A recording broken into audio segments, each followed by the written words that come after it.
Hey, what's going on, guys? I just listened to this book called Poisoner in Chief about the guy that was in charge of making all the poisons when the CIA was forming under Alan Dulles and stuff. Are you familiar with that?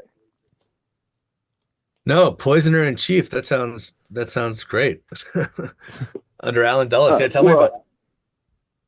well, I mean, they just go into kind of all the mechanisms they use to assassinate people around the world and how much of a scumbag Mhm. Alan Dulles and his brother was, because his brother was what, like Secretary of State, and they had a Right. huge vendetta against the Kennedys.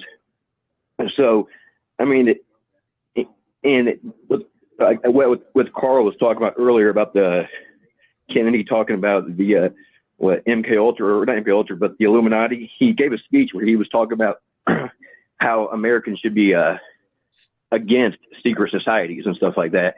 It's a pretty famous Secret speech. Societies is You what it can, was. Yes. yeah. It wasn't New So, World Order, it was Secret Societies. Oh, okay. yep, exactly.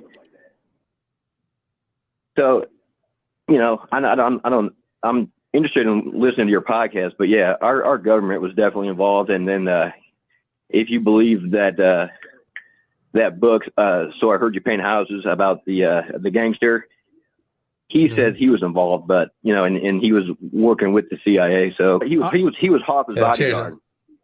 oh, he's Hoffa's bodyguard. What the guy that yeah, the guy from the movie, I forget his name. Yeah, the But Irishman. yes, I Oh, think he like probably knew. Yeah, I think he probably knew what was going on, but I don't he the main guys would have been Carlos Marcello, Santos Trafficante, Sam Giancana, Meyer Lansky, and Johnny Rosselli. Those are the main Yeah, mafia and guys. those guys, they had worked with the CIA before, so it wouldn't be no Yes. thing for them to work together to put a hit out, on Kennedy. And remember, Kennedy also said that he was going to break the CIA up into 1,000 pieces and spread it into the wind. On the mafia angle, the I asked a lot of people their thought on that at this JFK 60th anniversary conference, and I think the paradigm amongst the Warren Report critics is that the mafia, a lot of people think that maybe they weren't as involved as people thought they were before, except for to call in the Jack Ruby favor. That was the yeah, I was gonna mafia say side of like the things. mafia. That one to me just they're trying to stay out of jail. Like that seems like you're asking for the most amount of trouble possible to go kill the president. Yeah, well, yeah. But yeah, it's there's a lot of things going on there for sure. Yeah, like the Jack Ruby thing, I could see that. So, and the Jack Ruby's, have you investigated that much, like that angle to it? Yeah.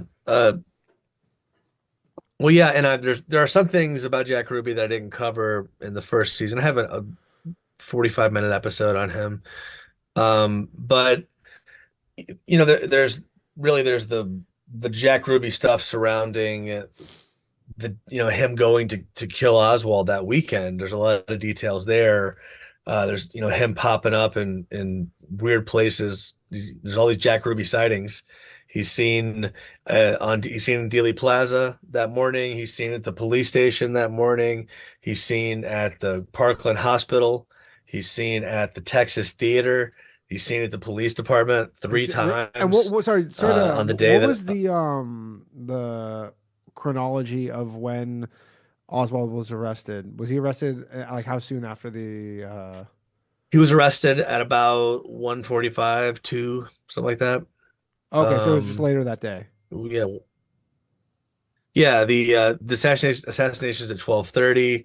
Officer Tippett is killed around, they say 1:15 in the Warren report, but really it's more like 1:06. And then yeah, they get Oswald around 1:30, 1:40 at Okay. the Texas Theater. But hey, one thing Yeah, go ahead. I kind of just pointed out. Yes. Um, this is what's great about the JFK case when it comes to conspiracy theory and whatever. If anyone wants to talk trash about looking into this case, we have the Warren Report itself, which is 888 pages. It's the summary. It's like the bottom line. It's the thing that people know as the Warren Report. But then we have 26 other volumes that are approximately 1,000 pages each that have deposition transcripts, FBI reports, pictures of all the evidence, all the exhibits. And when you zoom into what the witnesses are saying, it doesn't match what they put in the conclusion.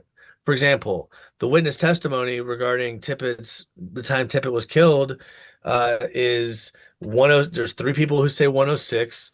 One guy says, I found him on the ground in a pool of blood, already dead at 110.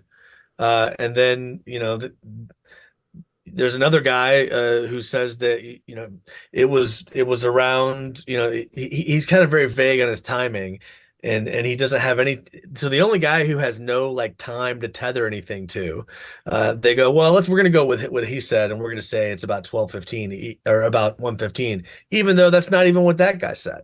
So the point is, the conclusion of the Warren Report goes against the evidence that is in all of the other volumes that are in the Warren Report.